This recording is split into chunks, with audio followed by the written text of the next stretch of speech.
সমাজে আছে নানান কিছুর প্রচলন, এরই মাঝে সঠিক কোনটি জানেন কি ভাইগণ?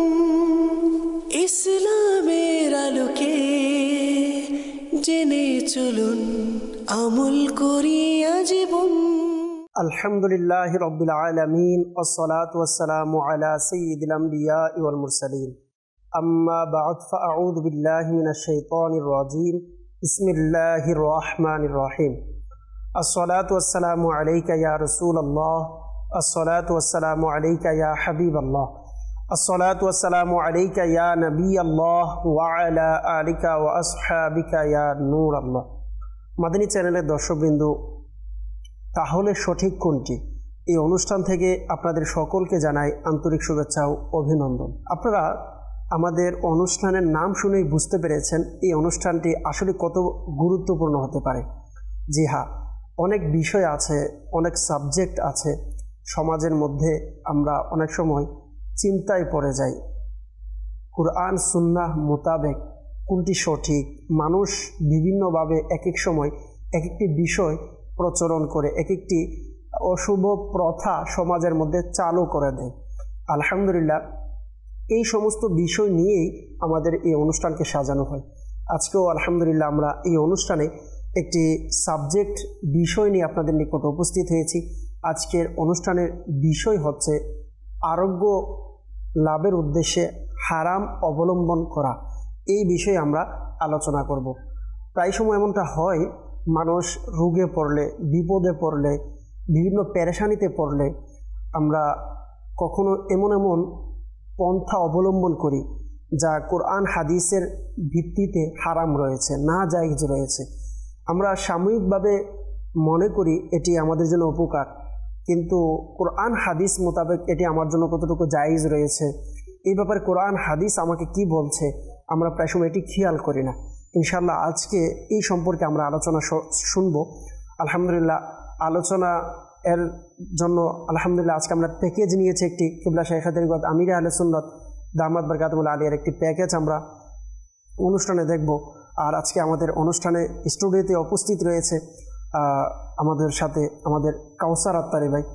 কেমন আছেন আপনি? আলহামদুলিল্লাহ মাশাআল্লাহ। আপনি কেমন আছেন? আলহামদুলিল্লাহ আলা কুল্লি হাল। আপনাকে মুবারকবাদ জানাচ্ছি, আজকে আমাদের এই অনুষ্ঠানে সময় দিয়েছেন। তো মাদানী চ্যানেলের দর্শকবৃন্দ, ইনশাআল্লাহ আমরা মোবাইল লিগে দাওয়াত ইসলামী কাউসার আত্তারি ভাই থেকে ইনশাআল্লাহ আজকের আলোচনা বিষয় সম্পর্কে ইনশাআল্লাহ আমরা শ্রবণ করব। চলুন শুরুতেই অনুষ্ঠান শুরু করার পূর্বে একটি দুরূদ শরীফের ফজিলত শ্রবণ করি। আল্লাহর পিয়ারা হাবিব, হাবিবেল হাবিব হুজুরে পুন্নুর সাল্লাল্লাহু তাআলা আলাইহি ওয়াসাল্লাম এর খুশবুদার ফরমান হচ্ছে, যায়িনু মাজালিসাকুম বিসসালাতি আলাইয়া ফাইন্না সলাতাকুম আলাইয়া নূরুল লাকুম ইয়াউমাল কিয়ামাহ আও কামা ক্বালা রাসূলুল্লাহ সাল্লাল্লাহু আলাইহি ওয়াসাল্লাম। অর্থাৎ আল্লাহ রসুল সাল্লাল্লাহু আলাইহি ওয়াসাল্লাম ইরশাদ করেছেন, তোমরা তোমাদের মজলিস সমূহকে আমার উপর দুরূদ শরীফ পাঠ করে সুসজ্জিত করে নাও, কেননা তোমাদের এই দুরূদ কিয়ামতের দিন তোমাদের জন্য নূর হবে। সুবহানাল্লাহ। আমরা যদি এই দুরূদ শরীফ পাঠ করি, কিয়ামতের দিন আমাদের জন্য নূর হবে। আসুন আমরা সকলেই এই অনুষ্ঠানের শুরুতে একবার মোহাব্বত সহকারে দুরূদ শরীফ পাঠ করে নিই। সল্লু আলাল হাবিব সাল্লাল্লাহু তাআলা আলা মুহাম্মদ সাল্লাল্লাহু তাআলা আলাইহি ওয়াসাল্লাম। দর্শকবিন্দু, প্রত্যেকটি মানুষের জীবনে খুব গুরুত্বপূর্ণ বিষয় হচ্ছে একজন মুসলমান, এজ এ মুসলিম এর পরিচয় হিসাবে আমার আপনার প্রত্যেকেরই কোরআন হাদিস মোতাবেক কোনটি সঠিক এটি আমাদের জানা প্রয়োজন রয়েছে। আসুন আমরা শুরুতে একটি ভিডিও প্যাকেজ রয়েছে, ভিডিও প্যাকেজ দেখব ইনশাআল্লাহ। এরপর আমরা আজকের মূল আলোচনার দিকে যাব ইনশাআল্লাহ। জি, প্যাকেজ চালিয়ে দিন।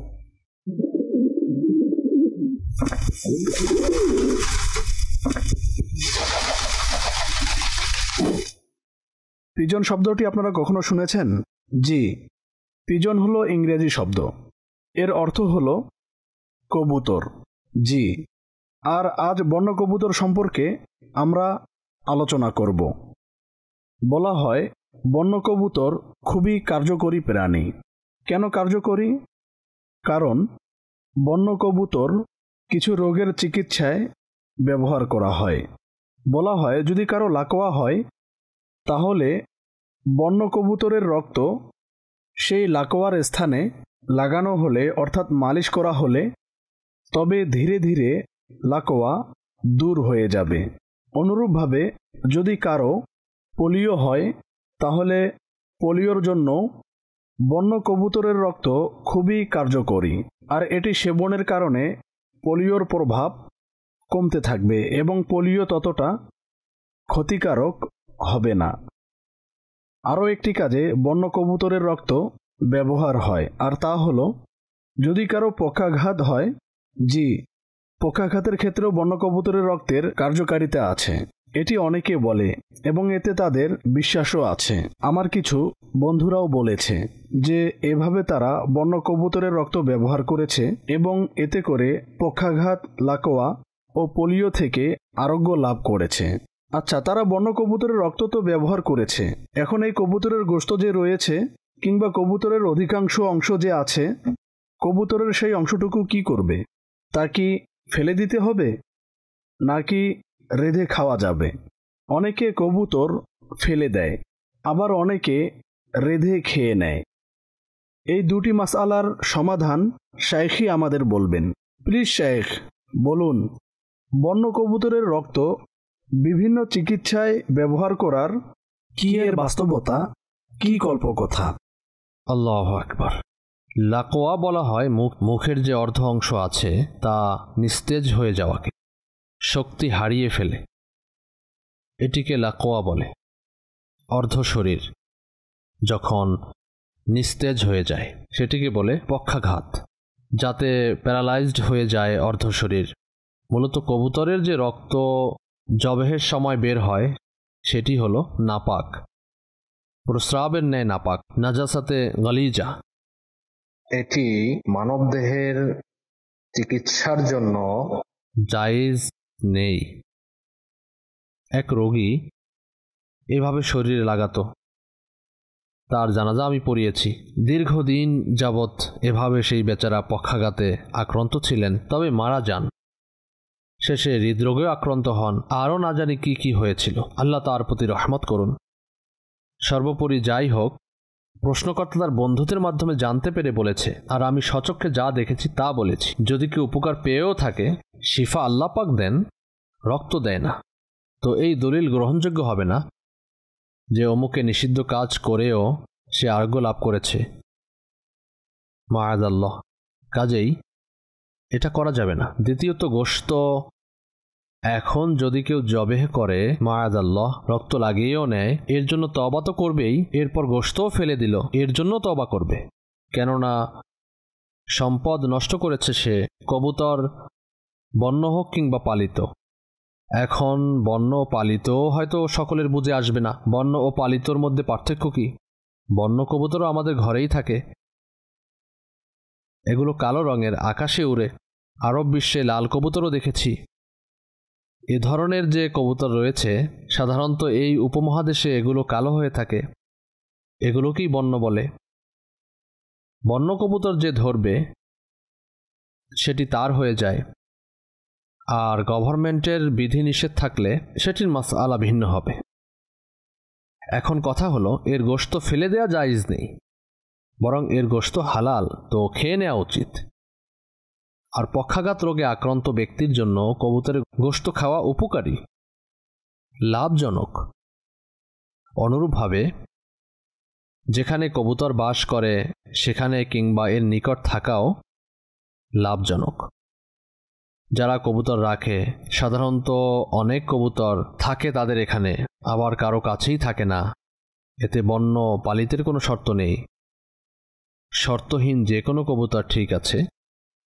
যদি রোগী কবুতরের পাশে থাকে তাতেও সে উপকৃত হবে। কবুতরের উপকার আছে, তবে মানুষের রক্ত মালিশ করা শুরু করে দিয়েছে।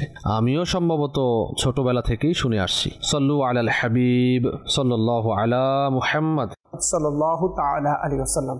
মাদানী চ্যানেলের দর্শকবৃন্দ, আমরা কিবলা শাইখা তরিকত আমির আহলে সুন্নাত দামাত বরকাতুহুল আলিয়ার খুবই সুন্দর একটি ভিডিও প্যাকেজ দেখলাম, যাতে আমাদের জন্য খুবই শিক্ষণীয় কয়েকটি বিষয় রয়েছে। এর মধ্য থেকে আমরা সর্বশেষ কিবলা শাইখা তরিকত আমির আহলে সুন্নাত দামাত বরকাতুহুল আলিয়ার জবান থেকে শুনতে পারলাম যে কবুতরের উপকার রয়েছে। আলহামদুলিল্লাহ, আপনি যখন ঘরে রাখবেন বা কবুতরের পাশে থাকলে এটি মানব দেহের জন্য তা খুবই উপকারজনক একটি প্রাণী বা আমরা পশু যেটা আমরা বলে থাকি পশু পাখি, এবং খাবার এর জন্যও খুবই উপকার রয়েছে। আর আজকে এই অনুষ্ঠানে আমরা ইনশাআল্লাহ তা নিয়ে আলোচনা করব। আরেকটি বিষয় হচ্ছে, আমরা শুনলাম যে আমাদের এই প্যাকেজের মধ্যে প্রশ্ন করা হয়েছিল বিশেষ করে রোগাক্রান্ত ব্যক্তি যার প্যারালাইসিস অথবা শরীরের একটি অংশ নষ্ট হয়ে গিয়েছে, পক্ষাঘাত যে রোগ রয়েছে, এই রোগের কারণে কবুতরের রক্ত দিয়ে শিফা পাওয়ার জন্য ব্যবহার করত। তো বলা হয়েছে আসলে আমির আহলে সুন্নাত দামাত বারকাতুহুল আলিয়া খুব সুন্দরভাবে বললেন যে আসলে কবুতরের যে রক্তটি রয়েছে এটি মূলত আইনে নাপাক, আইনে নাজাসাত। আর এই আইনে নাজাসাত জিনিস দিয়ে কখনো আরোগ্য লাভ করা বা শিফা লাভ করার চিন্তা ভাবনা করা এটি আসলেই বুকানি, এবং একজন মুসলিম হিসাবে, একজন মুসলমান হিসাবে তার জন্য এটি একদমই অনুচিত একটি কাজ। আল্লাহ পাক রব্বুল আলামিন আমাদের সকলকে সঠিক বুঝ সকলকে দান করুক, আমিন। মাদানী চ্যানেলের দর্শক কিন্তু মনে রাখবেন, আল্লাহ পাক রব্বুল আলামিন কুরআনুল কারীমের মধ্যেও বলেছেন, ফাসআলু আহলা যিকরি ইন কুনতুম লা তা'লামুন। আল্লাহ পাক রব্বুল আলামিন আমাদেরকে নির্দেশ দিয়েছেন, ফাসআলু, তোমরা সওয়াল করো, প্রশ্ন করো, আহলা যিকরি, যারা জ্ঞানী আছে, ইলমে দ্বীন সম্পর্কে যারা জ্ঞান রাখে, আলেমে দ্বীন আছে, যারা জ্ঞানী আছে, ইন কুনতুম লা তা'লামুন, যদি তোমরা না জানো। তো আমাদের সাথে আজকে মোবাইল লিগে দাওয়াত ইসলামী কাউসার ভাই রয়েছে, হুজুরের কাছে আসবো ইনশাআল্লাহ। যে আসলে আল্লাহ পাক রব্বুল আলামিন আমাদেরকে নির্দেশ দিয়েছেন, যদি না জানি আমরা যেন আলেমের কাছে যাই, জানি একটা জিনিস শিখি। বিশেষ করে যে সমস্ত জিনিস মানুষ স্পষ্টভাবে, বা আমরা তো কিছু বিষয় আছে যেটা স্পষ্ট আমরা জানি, যেমন নামাজ, রোজা, হজ, যাকাত, এগুলো সকলের জানা থাকে। কিন্তু আজকের যে বিষয়টা নেওয়া হয়েছে যে আরোগ্য পেতে হারামকে অবলম্বন করা, যেমন সাপোজ আজকের ভিডিও প্যাকেজে আমরা দেখলাম যে রক্ত দিয়ে কি করা, নিজেকে চিকিৎসা করানোর জন্য রক্ত ব্যবহার করা, রক্তকে ইউজ করা, এটা তো এভাবে সমাজের মধ্যে অনেক কিছু আছে। যে সমস্ত বিষয় আমরা যদি দেখি কবিরাজির দিক থেকে, কখনো হাকিমের দিক থেকে, কখনো আমরা খাবারের দিক থেকে বা রুহানি চিকিৎসার দিক থেকেও কিন্তু আমরা এই সমস্ত জিনিসের মধ্যে প্রায় সময় হারামের মধ্যে আমরা লিপ্ত হয়ে যাই। অথচ আল্লাহ রাসূল সাল্লাল্লাহু আলাইহি ওয়াসাল্লামের হাদিসে মুবারাকও আছে, কোরআনে পাকের মধ্যেও এসব ব্যাপারে উল্লেখ রয়েছে। ইনশাআল্লাহ আমরা আপনার কাছ থেকে শুনবো হুজুর কি বলবেন এই বিষয়ে আজকে, যে মানুষ আজকে বর্তমান সময়ে আরোগ্য পেতে হারামের দিকে চলে যাচ্ছে, হারাম বস্তু, হারাম বিষয়ের দিকে চলে যাচ্ছে, আপনি এই ব্যাপারে কি বলবেন? আলহামদুলিল্লাহি রাব্বিল আলামিন ওয়াসসালাতু ওয়াসসালামু আলা খাতামিন নাবিয়্যিন আম্মা বা'দ ফাআউযু বিল্লাহি মিনাশ শাইতানির রাজিম বিসমিল্লাহির রহমানির রহিম। আলহামদুলিল্লাহ, আমরা খুব সুন্দর একটা ভিডিওর মাধ্যমে কিবলা শাইখে তরিকত আমির আহলে সুন্নাত আবু বিলাল মুহাম্মদ ইলিয়াস আত্তার কাদেরী রজবী জিয়াই দামাত বারকাতুহুল আলিয়ার খুব সুন্দর একটা মেসেজ আমরা পেলাম। জি, চিকিৎসার ক্ষেত্রে হারাম বস্তু ব্যবহার করা। জি, আসলে আমাদের সমাজের মধ্যে এই ক্ষেত্রে নয়, অনেকগুলো ক্ষেত্রে এমন প্রবাদ আছে, সাধারণত মানুষ যখন অসুস্থ হয়ে যায় কিংবা পেরেশানিগ্রস্ত হয়ে যায়, তখন উনি সুস্থতা লাভ করার জন্য একটু উদ্গ্রীব থাকে যে কোনো উপায়ে। অনেক সময় সমাজে এমন কিছু প্রবাদ এমনও আছে হুজুর, যে খাওয়ার ক্ষেত্রে না জায়েজ, হারাম হোক, কিন্তু চিকিৎসার ক্ষেত্রে এটা কি হবে, জায়েজ হয়ে যাবে। মানে চিকিৎসার ক্ষেত্রে এটা খাওয়া যাবে, চালু রয়েছে সমাজ, যত নিকৃষ্ট হারাম হোক। যেমন আমরা অনেক সময় দেখা যায় আল্লাহ তাআলার ফানা চিকিৎসার নামে শরাব অনেকে সাজেশন করে থাকে স্বাস্থ্যবান হওয়ার জন্য, কিংবা জটিল কোনো রোগের জন্য, যে শরাব পান করা। আল্লাহ তাআলার ফানা শরাব খাওয়ার ক্ষেত্রে দ্বিধাবোধ করে না, ওইটা সান্ত্বনা নিয়ে নেয় যে চিকিৎসার ক্ষেত্রে একবার খেয়েছি তো কি হবে। আসলে শরাবের ব্যাপারে যদি বলি, স্বয়ং আল্লাহ তাআলা পবিত্র কোরআনের মধ্যে এর ব্যাপারে যে কঠোর নিষেধাজ্ঞা না, সেটা যদি আমরা দেখি, আল্লাহ তাআলা পবিত্র কোরআনের মধ্যে ইরশাদ করেন, কানজুল ঈমান থেকে অনুবাদ, হে ঈমানদারগণ, মদ, জুয়া, মূর্তি এবং ভাগ্য নির্ণায়ক তীর অপবিত্রই শয়তানি কাজ, সুতরাং তা থেকে বেঁচে থাকো যাতে তোমরা সাফল্য লাভ করো। শয়তান তো এটাই চায় যে তোমাদের মধ্যে শত্রুতা ও বিদ্বেষ ঘটাবে মদ ও জুয়ার মাধ্যমে, এবং তোমাদেরকে আল্লাহর স্মরণ ও নামাজে বাধা দেবে। তবে কি তোমরা বিরত হবে? আল্লাহ তাআলা মদ, শরাব, জুয়া এই সকল কিছু ক্ষেত্রে যে কঠোর নিষেধাজ্ঞা দিয়েছেন। অপরদিকে যদি দেখতে পাই আল্লাহ তাআলার প্যারা হাবিব সাল্লাল্লাহু তাআলা আলাইহি ওয়াসাল্লাম এই ব্যাপারে কি বলেছেন। জি, তারিক বিন সুয়াইদ রাদিয়াল্লাহু তাআলা আনহু মদের ব্যাপারে জিজ্ঞাসা করলে আল্লাহ তাআলা প্যারা হাবিব সাল্লাল্লাহু তাআলা ইসলাম জি স্পষ্ট নিষেধ করে দিলেন। আচ্ছা, তিনি আরজ করলেন, আমি তো শুধু ঔষধ হিসেবে মদ বানাই, মানে মদ তৈরি করি খাওয়ার কথা নয়, তৈরি করি ওষুধ হিসেবে। জি, রাসূল পাক সাল্লাল্লাহু তাআলা ইসলাম ইরশাদ করলেন, এটা তো ঔষধ নয়, বরং এটাই রোগ। হায় হায় হায়, আমরা যেটাকে ঔষধ হিসেবে সেবন করছি মূলত ওইটাই রোগ। দেখেন, আল্লাহ তাআলা তো কঠোর নিষেধ করেছেন, আল্লাহ তাআলা প্যারা হাবিব সাল্লাল্লাহু তাআলা ইসলাম স্পষ্ট নিষেধ করে দিয়েছেন, এটা তৈরির ক্ষেত্রে কঠোর নিষেধাজ্ঞা আছে।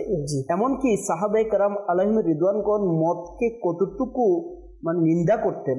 আচ্ছা, হয়তো আলী রাদিয়াল্লাহু তাআলা আনহু বলতেছেন, যদি মদের একটি ফোঁটাও কূপের মধ্যে পড়ে অতঃপর সেই জায়গায় কোনো মিনার তৈরি করা হয়, আমি সেই মিনারে আজান দিব না।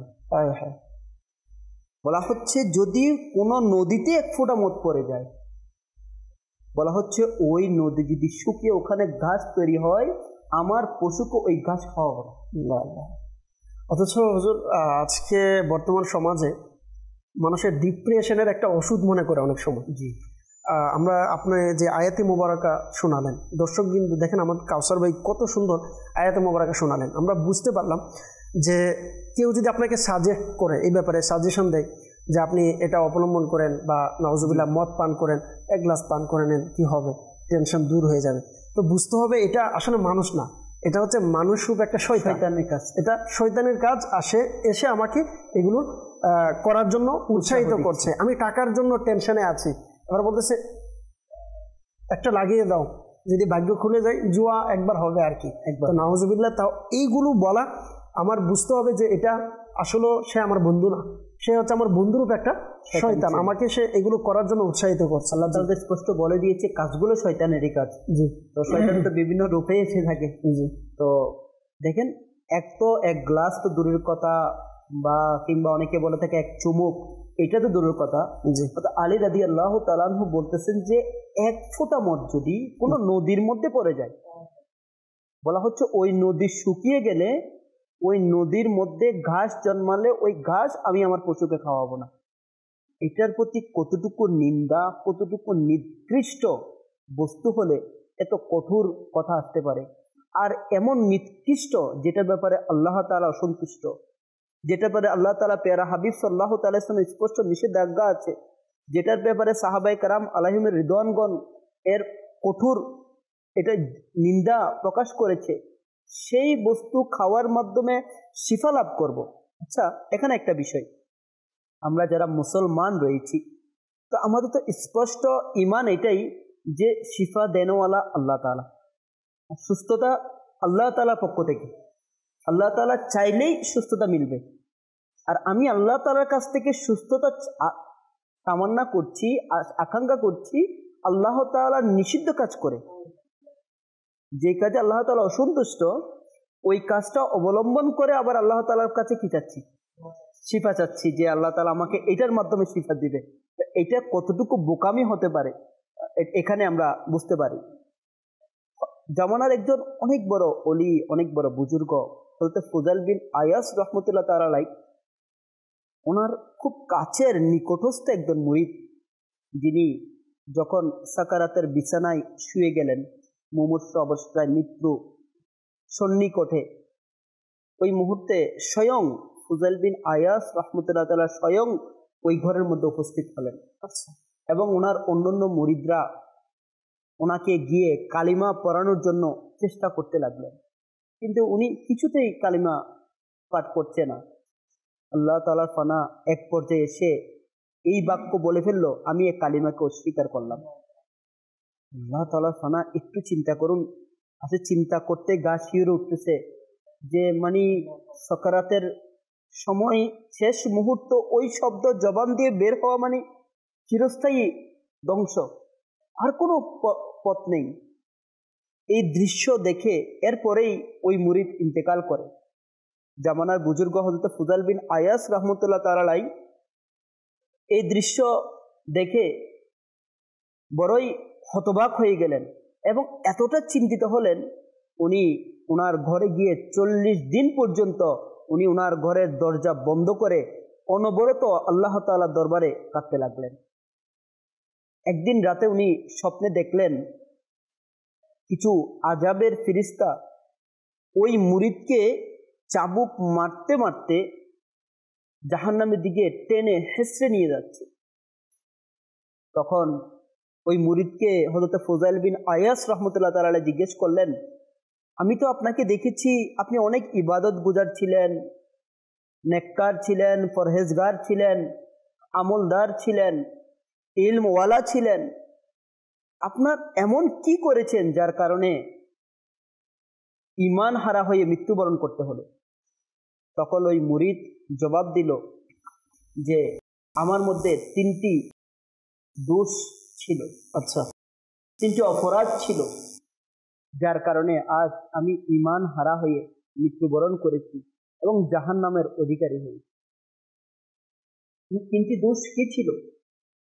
বলা হচ্ছে আমি চুগলখড়ি করতাম, আমি আপনাকে আপনার অন্য মুরিদের ব্যাপারে আপনাকে একরকম বলতাম, আবার ওনাদেরকে গিয়ে আর এক রকম বলতাম। দ্বিতীয় কি ছিল? আমি হিংসা করতাম, অন্য মুরিদদেরকে হিংসা করতাম, হাসদ ছিল আমার মধ্যে। তৃতীয়, আমি আমার একটা রোগের কারণে একজন চিকিৎসকের পরামর্শে বছরে শুধুমাত্র একবার 1 গ্লাস শরাব পান করতাম।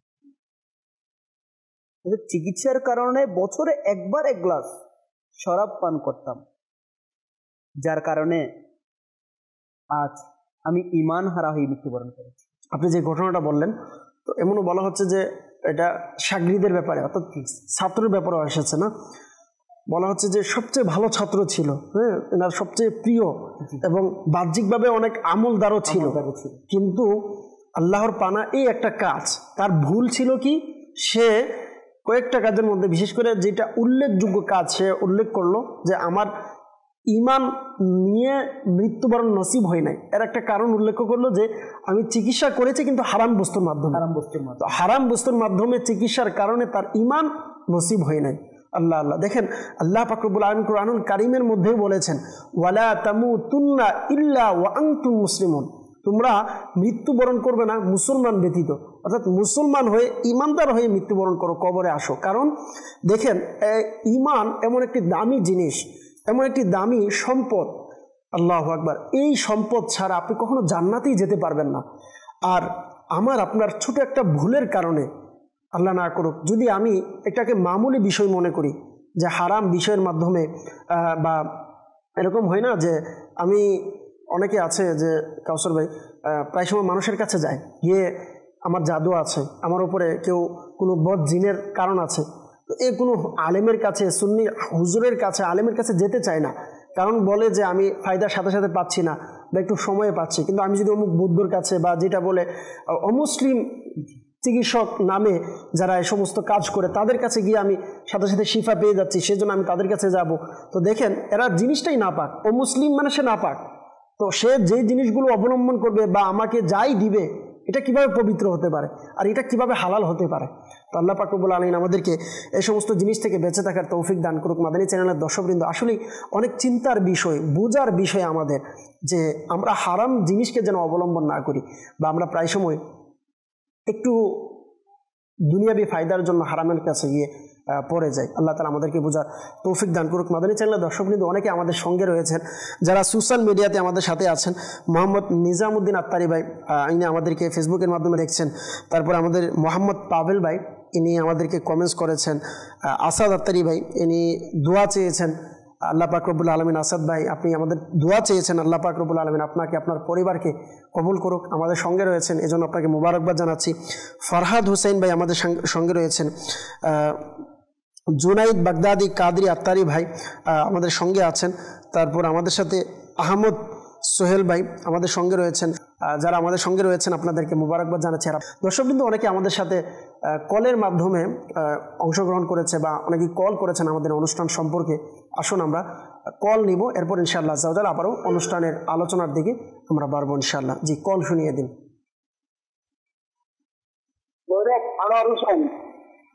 আমি মাদারী চ্যানেলের অনুষ্ঠান তাহলে ছুটি কোনটি এই অনুষ্ঠানটি দেখছি, আমার এই অনুষ্ঠান থেকে কিছু শিখা যায়, আমার জন্য দোয়া করবেন। মাশাআল্লাহ, মারহাবা, আপনি আমাদেরকে কল দিয়েছেন, আপনি তাহলে সঠিক কোনটি এই অনুষ্ঠান আপনি দেখেন, আপনাকে মোবারকবাদ। আপনি আমাদেরকে কল দিয়েছেন, আপনি আমাদের সঙ্গে রয়েছেন, উৎসাহিত করেছেন, এজন্য আপনাকে মোবারকবাদ জানাচ্ছি। আপনি নিজেও দেখবেন, পরিবারের অন্যান্যদেরকেও দেখার বিশেষ অনুরোধ রইল। ইনশাআল্লাহ সকলকে নিয়ে অনুষ্ঠান দেখুন, আশা করি ইনশাআল্লাহ অনেক অজানা তথ্য যেটা আপনি বুঝতে পারছেন না কোনটি সঠিক, ইনশাআল্লাহ এই অনুষ্ঠানের মাধ্যমে এমন অনেক বিষয় তাহলে সঠিক কোনটি এই মেসেজ আপনি পেয়ে যাবেন ইনশাআল্লাহ। জি, পরবর্তী করুন। আমার নাম আইয়ুব খান, আমি কুমিল্লা থেকে আমার পরিবারের সবাই মাদানী চ্যানেল দেখি। জি, মাশাআল্লাহ।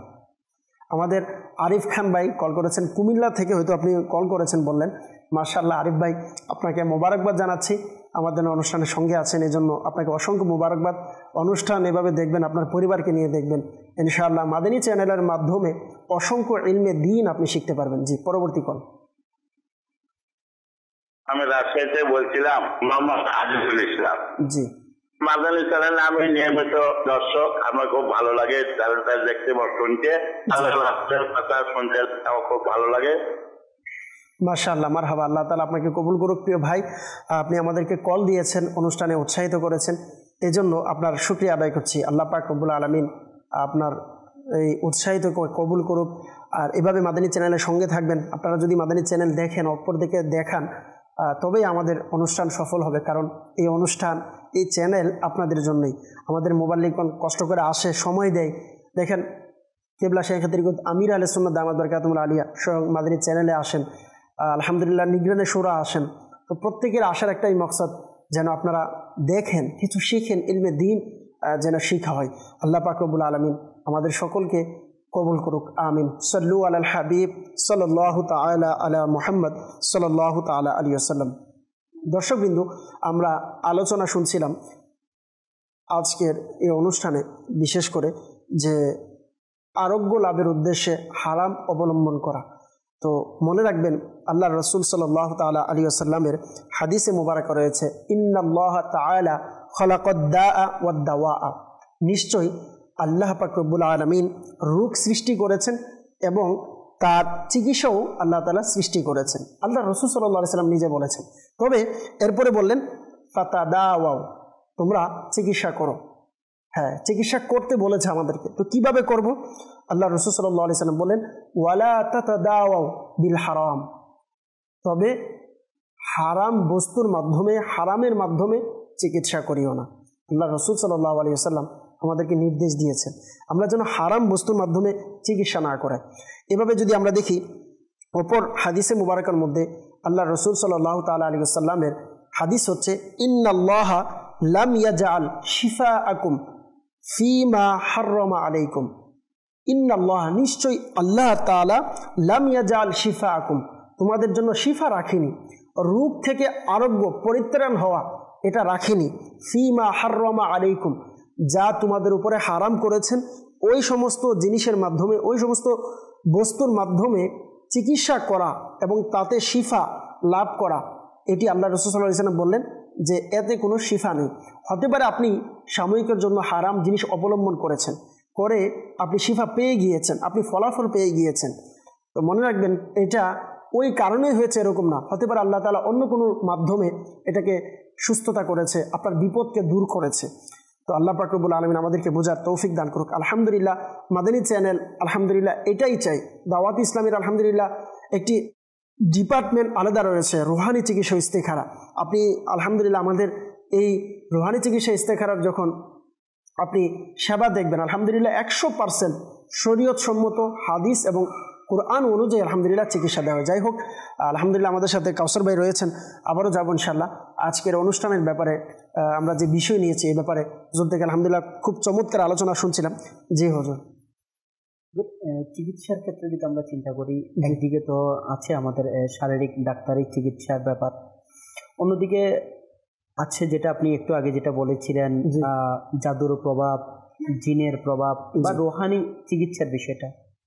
তো আমাদের সমাজের মধ্যে এখন সবচেয়ে বেশি প্রভাব এটাই যে যদি একটু কোনো রকম খারাপ লাগে তাহলে জেহেনে চলে আসে আমার জন্য মাথা ব্যথা হচ্ছে বা কোনো সমস্যা হচ্ছে, মানে যে কোনো প্রবলেমের কারণে অনেক সময় মাথায় চলে আসে যে হয়তো বা আমার এখানে রোহানি কোনো প্রবলেম আছে বা অন্য কোনো প্রবলেম আছে। জি, মূলত আসলে সর্বদা রোহানি বা জিনের প্রভাব কিংবা জাদুর প্রভাবের কারণে যে সমস্যাগুলো হয় তা কিন্তু নয়। প্রায় সময় শারীরিক অসুস্থতার কারণে হয়ে থাকে, কিংবা আল্লাহ তাআলার পক্ষ থেকে কোনো পরীক্ষা থাকে, কিংবা অনেক সময় আল্লাহ তাআলার পক্ষ থেকে বলা যায় আযাবও থাকে, বিভিন্ন বিষয় থাকে। তো জিন, আবার অনেকে আছে জাদু বিষয়টাকে পুরোপুরি অস্বীকার করে, আসলে কিন্তু তেমনটাও নয়। জাদুকে অস্বীকার করা কিংবা জিনকে অস্বীকার করার অস্তিত্ব নেই, এটাকে স্পষ্ট অস্বীকার করাও কিন্তু কুফর। জি, এটা অস্বীকার করা যাবে না। যে ব্যাপারে জাদুর ব্যাপারে পবিত্র কোরআনের মধ্যে আছে, এমনকি আল্লাহ তাআলা প্যারা হাবিব সাল্লাল্লাহু তাআলা আলাইহি ওয়াসাল্লাম এর উপরও একটা ইহুদির পরিবার জাদুর প্রচেষ্টা চালিয়েছিল। আল্লাহ তাআলা প্যারা হাবিব সাল্লাল্লাহু তাআলা ইসলামের মুই মুবারক, চুল মুবারক দিয়ে বিভিন্ন রকম জাদু করেছিল। আল্লাহ রাসূল সাল্লাল্লাহু আলাইহি ওয়াসাল্লাম আল্লাহ তাআলা প্যারা হাবিবের উপর অ্যাপ্লাই করেছিল। কিন্তু ওইটার প্রভাবটা দেমাগ কিংবা অন্য কোনো কিছুর মধ্যে প্রভাব না ফেললেও কিন্তু শারীরিকভাবে কিছুটা প্রভাব পড়েছিল। তো যেটা একটা পুতুল আকারে যেটা আল্লাহ তাআলা প্যারা হাবিব সাল্লাল্লাহু আলাইহি ওয়াসাল্লামের জন্য করেছিল, ওইটা যখন তুলে নিয়ে আসলো ওখানে দেখতে পেল 11টি কি ছিল, গিট ছিল যেটাকে আমরা বলি, 11টি সুই ছিল। এবং এর চিকিৎসা বড়ই সুন্দর। দেখেন আল্লাহ তাআলা প্যারা হাবিব সাল্লাল্লাহু তাআলা আলাইহি ওয়াসাল্লাম এর মাধ্যমে পুরো উম্মতের জন্য, এমনকি কিয়ামত পর্যন্ত সবার জন্য একটা উত্তম চিকিৎসা আমাদের জন্য ব্যবস্থা করে দিয়ে গিয়েছেন।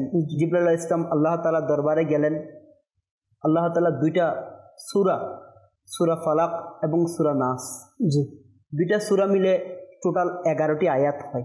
সুবহানাল্লাহ। জিবরাইল আলাইহিস সালাম এই 11টি আয়াতের প্রত্যেকটি আয়াত যখন তিলাওয়াত করতেছেন, এক একটি আয়াত তিলাওয়াত করার সাথে সাথে একটি একটি গিট খুললো এবং একটি একটি সুই উঠে যেতে লাগলো। সুবহানাল্লাহ, সুবহানাল্লাহ। এই যে আপনি এই দুইটি সূরার কথা বললেন, এই সূরার মধ্যে কিন্তু সূরা ফালাকের মধ্যে রয়েছে যেমন বিসমিল্লাহির রহমানির রহিম, মিন শাররি মা খালাক, আমি কুল আউযু বিরাব্বিল ফালাক, কুল আউযু, আমি পানা চাচ্ছি। এই যে এই শব্দটা আল্লাহ রাসূল সাল্লাল্লাহু আলাইহি সাল্লাম কিন্তু শিখাচ্ছেন আমাদেরকে, আল্লাহ তাআলা কিন্তু এটা প্র্যাকটিক্যাল শিখাচ্ছেন। মিন শাররি মা খালাক, যে আমি পানা চাচ্ছি মিন শাররি মা খালাক, আল্লাহ তাআলার সৃষ্টি জগতে যত খারাপই আছে, বা যত আমরা যেটা বলি মনে করি খারাপ বা অশুভ, যেটাকে অশুভ জিনিস আছে, সমস্ত কিছু থেকে আমি পানা চাচ্ছি। তো পানা কার থেকে চাচ্ছে? আল্লাহ তাআলার কাছ থেকে। তো এটার থেকে কিন্তু আমাদের জন্য মেসেজ যে যেই কোনো ক্ষেত্রে আমি আমার রব এর দরবার ছাড়া দ্বিতীয় অন্য কোনো পথ যেন আমরা না দেখি, কারণ এটা আমাকে মেসেজ দিচ্ছে একজন মুসলমান হিসাবে আমাকে এটা করাটা আবশ্যক। আসলে এই বিষয়টা সর্বোচ্চ নির্ভর করতেছে আমার আপনার আসলে বিশ্বাসের উপর, ট্রাস্টের উপর না।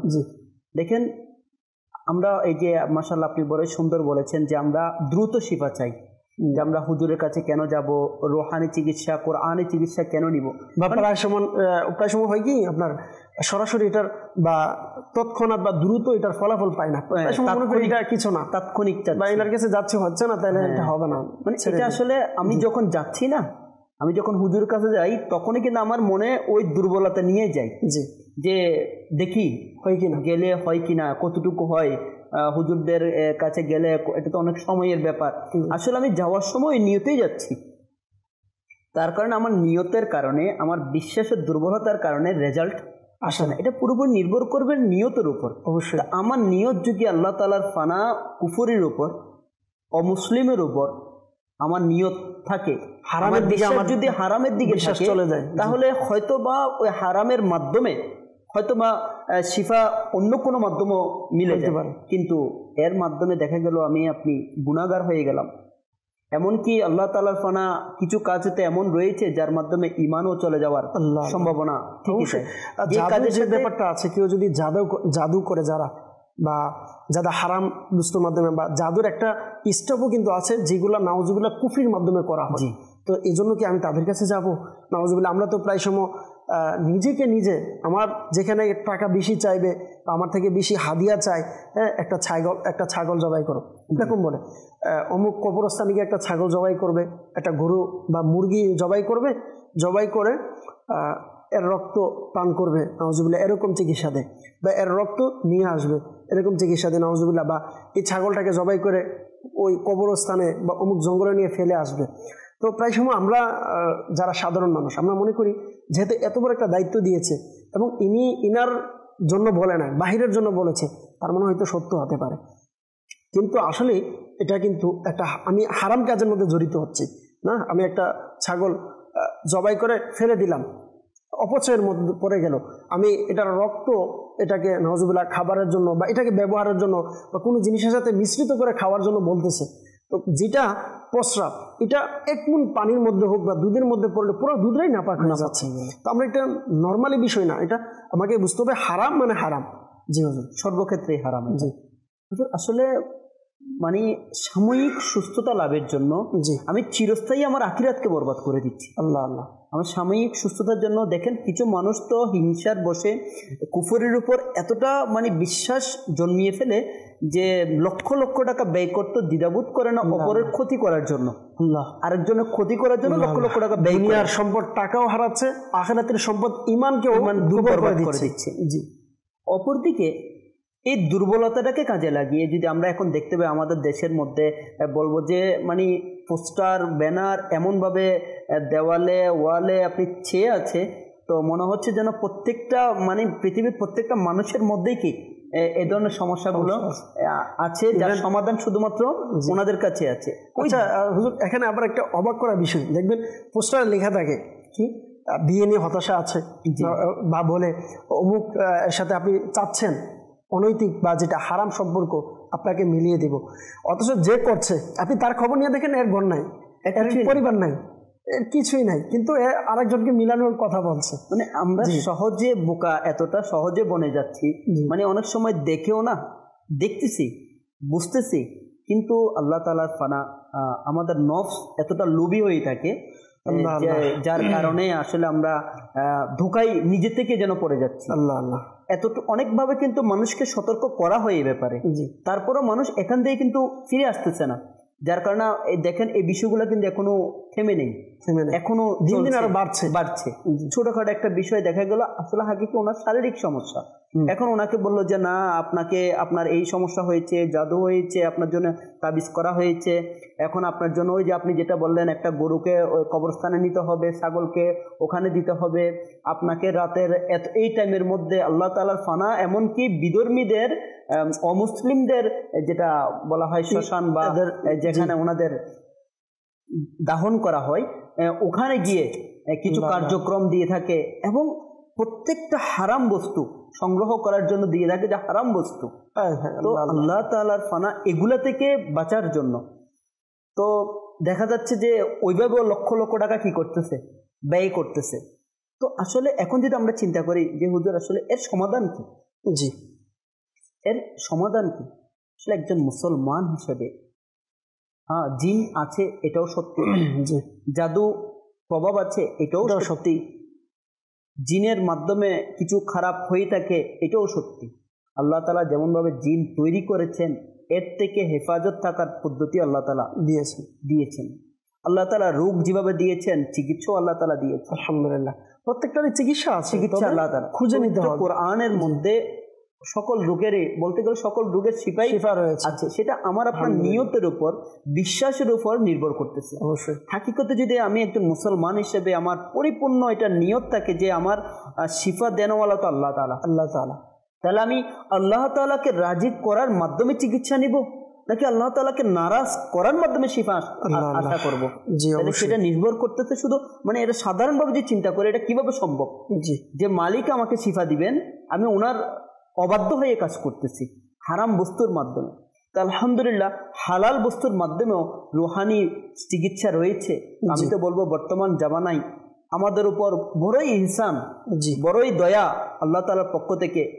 আল্লাহ তাআলা নেক বান্দার মাধ্যমে কিবলা শাইখে তরিকত আমির আহলে সুন্নাত আবু বিলাল মুহাম্মদ ইলিয়াস সত্তার কাদেরী রজবি জিয়াই দামাত বরকাতুম আলিয়া মুসলমানদের পেরেশানি দূর করার জন্য যেভাবে করে মাদ্রাসা, যেভাবে করে জামিয়া, যেভাবে করে FGRF, যেভাবে করে মাদানী কাফেলা সাপ্তাহিক ইজতিমা দিয়েছে, তদ্রূপভাবে এই সকল আমাদের রুহানি জিনের প্রভাব, জাদুর প্রভাব, বিভিন্ন পারিবারিক যে সমস্যাগুলো রয়েছে এই রুহানি চিকিৎসার জন্য স্পেশালি একটা ডিপার্টমেন্ট দিয়েছে, একটা বিভাগ দিয়েছেন, আমাদেরকে উপহার দিয়েছেন রুহানি চিকিৎসা বিভাগ, যার নামে হচ্ছে মাকতাবাতে তাবিজাতে আত্তারিয়া, মাশাআল্লাহ, যার মাধ্যমে অবাক করার মতো লক্ষ লক্ষ তাবিজাত আলহামদুলিল্লাহ অনলাইনের মাধ্যমে, অফলাইনের মাধ্যমে, লিখিত, এমনকি কুরিয়ারের মাধ্যমে পর্যন্ত তাবিজাতের চিকিৎসা।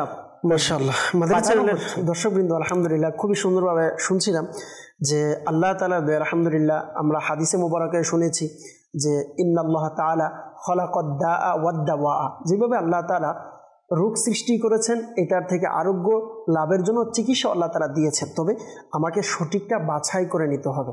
হারাম এর মাধ্যমে আমি চিকিৎসা করব এই কনসেপ্ট, এই চিন্তা আমার মাথা থেকে ফেলে দিতে হবে যে হারামের দিকে আমি যেতে পারবো না। যেমন কয়েকটা বিষয় আছে, যেমন আমরা যদি দেখি সর্বপ্রথম হচ্ছে আমরা নেশাজাত অথবা নাপাক দ্রব্য দ্বারা চিকিৎসা করা, এটা হারাম, এটার দিকে যাওয়া যাবে না। ঠিক এভাবে মনে করেন বিষাক্ত দ্রব্য যেটা মানুষের ক্ষতি হয় এটার দ্বারা চিকিৎসা করা, এটার দিকেও মানুষ পা বাড়াতে পারবে না। দ্বিতীয়ত হচ্ছে যেমন হারাম প্রাণী অথবা প্রাণীর কোনো হারাম পশু প্রাণীর কোনো হারাম অংশ দিয়ে চিকিৎসা করা, এই সমস্ত জাতীয় জিনিস থেকে আমাকে আপনাকে প্রত্যেককে বেঁচে থাকতে হবে। আর হ্যাঁ আলহামদুলিল্লাহ যেমন কেবলা শাইখে তরিকত আমির আহলে সুন্নাত দামাত বরকাতুহুল আলিয়া বলেছেন, আপনি যেমন আলহামদুলিল্লাহ যেমন কবুতর, এটা রোগের শিফা, আলহামদুলিল্লাহ এটার গুস্ত পবিত্র জিনিস, এটা আপনি যখন খাবেন আপনার শরীরের জন্য ভালো। এভাবে যেমন দেশি মোরগ বলা হয়েছে, যদি কারো শরীরের বেশি দুর্বলতা থাকে বা হাতে পায়ের মধ্যে যাদের আপনার কি থাকে বেশি ক্যালসিয়ামের সমস্যা আছে, হাত পা ব্যথা করে, তো তারা যদি বিশেষ করে দেশি মুরগ খায় তো এটা খাওয়ার কারণেও আলহামদুলিল্লাহ দেখা যায় শরীরের যে রোগগুলো আছে এবং ইভেন ভিতরগত আরও যে সমস্যাগুলো আছে এগুলো দূর হয়। আর সবচেয়ে বড় আমির আহলে সুন্নাত দামাত বরকাতুহুল আলিয়া খুবই সুন্দর পরামর্শ দেয় যে আমাদের যেটা মৌসুমীয় ফল রয়েছে, যেগুলো মৌসুমীয় ফল রয়েছে, মনে রাখবেন আলহামদুলিল্লাহ আমরা তো মৌসুমীয় ফল হয়তো প্রায় সময় খেতে চাই না, বা নিজের গাছ থেকে খাওয়াটা এটা যে কত বড় একটা নিয়ামত। কারণ বলা হচ্ছে মৌসুমে যে ফলগুলো আছে আল্লাহ তাআলা যে 12 মাসে কিন্তু 12 রকমের ফল আল্লাহ তাআলা বান্দার জন্য রেখে দিয়েছেন।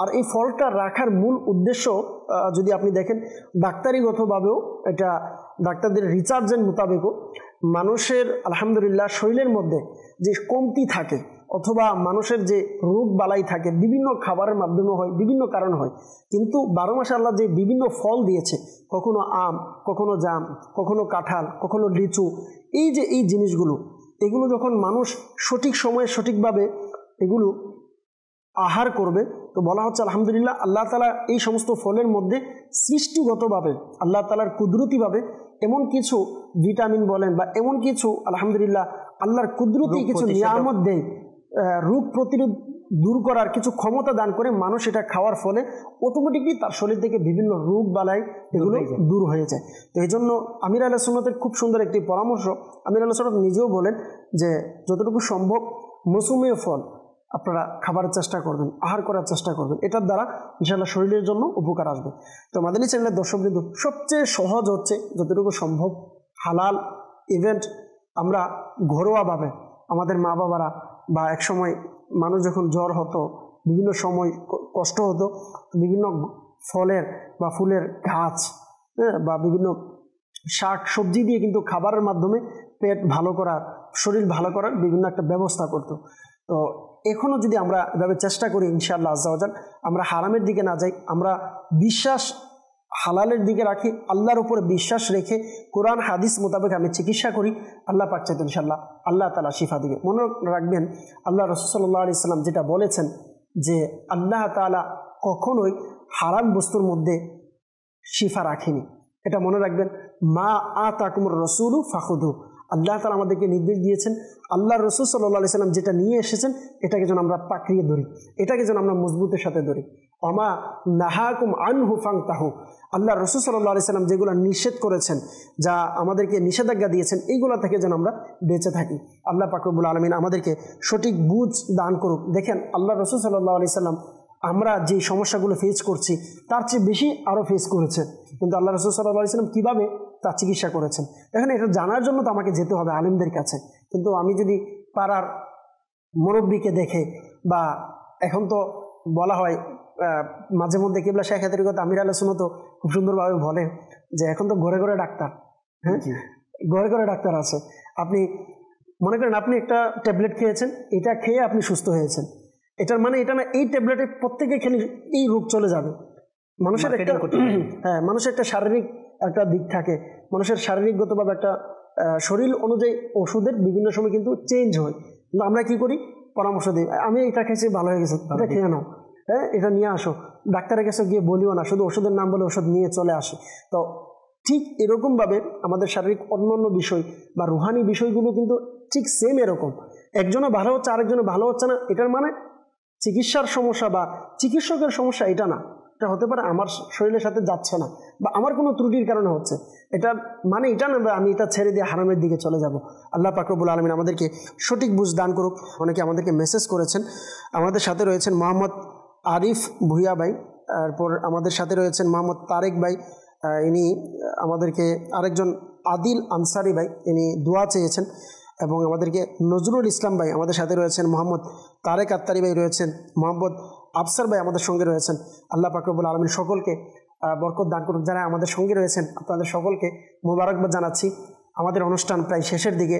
কিবলা শাইখ তরিকত আমির আহলে সুন্নতের শিক্ষা হচ্ছে এটাই, আলহামদুলিল্লাহ। আর এই সমস্ত মেসেজ আমরা মাদানী চ্যানেলের মাধ্যমে, বিশেষ করে আমির আহলে সুন্নতের জ্ঞান গর্ব অনুষ্ঠান মাদানী মুজাকারার মাধ্যমে আলহামদুলিল্লাহ এই সমস্ত জিনিসগুলো আমরা জানতে পারি, যেগুলো আপনি আলহামদুলিল্লাহ বুঝবেন সমাজের মধ্যে বা সময়ের সাথে যে সমস্ত বিষয়গুলো কোরআন হাদিসের বিপরীত চলমান রয়েছে, এই সমস্ত বিষয় আপনি আলহামদুলিল্লাহ সমাধান পাবেন সহজভাবে। এটার মাধ্যম হচ্ছে মাদানী মুজাকারা।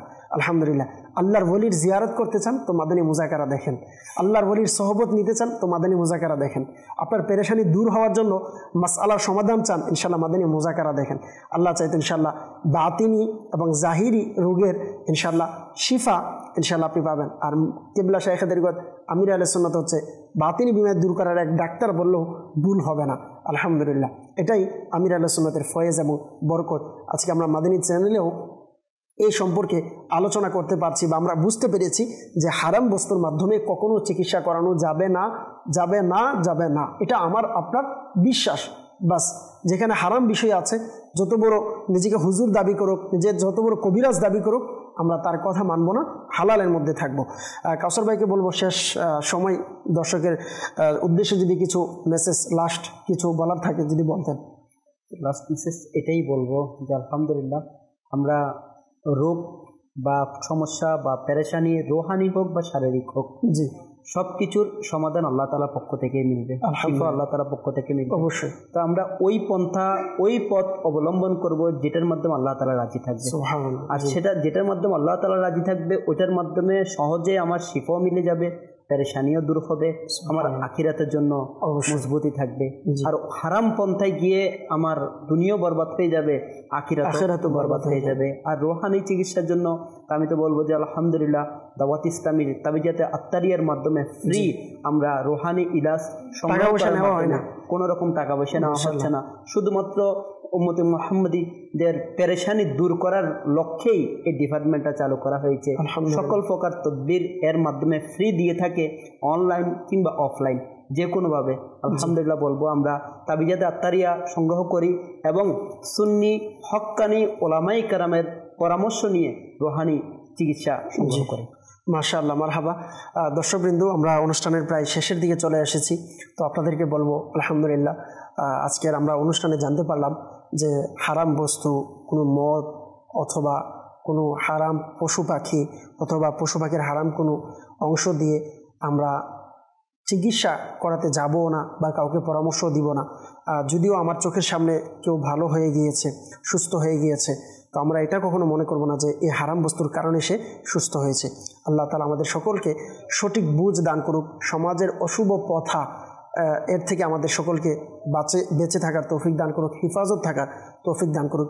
আর আজকের এই অনুষ্ঠানে যারা শুরু থেকে শেষ পর্যন্ত আমাদের সঙ্গে ছিলেন, সকলকে আরও একবার এই অনুষ্ঠানের পক্ষ থেকে মোবারকবাদ জানাচ্ছি। আলহামদুলিল্লাহ, প্রত্যেক সপ্তাহে নিয়ে আজকে আমরা উপস্থিত হয়েছি। ইনশাআল্লাহ আবারও আপনাদের সাথে দেখা হবে, আবারও নতুন কোনো একটি বিষয় নিয়ে আপনাদের সাথে আলোচনা করব ইনশাআল্লাহ আজ্জা ওয়া জাল। আপনাদের থেকে পরামর্শ নেব। আল্লাহ পাক রব্বুল আলামিন আমাদের সকলকে সঠিক বুঝার তৌফিক দান করুক, কোরআন হাদিস মোতাবেক, কোরআন সুন্নাহ অনুযায়ী আমাদের জীবনকে অতিবাহিত করার তৌফিক দান করুক।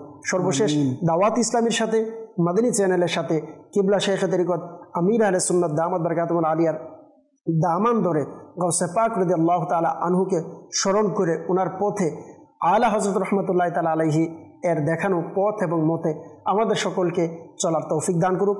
আমিন, বিজাহিন নাবিল আমিন সাল্লাল্লাহু তাআলা আলাইহি ওয়াসাল্লাম।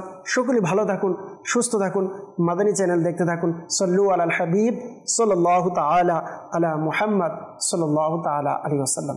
সমাজে আছে নানান কিছুর প্রচলন, এরই মাঝে সঠিক কোনটি জানেন কি ভাইগণ?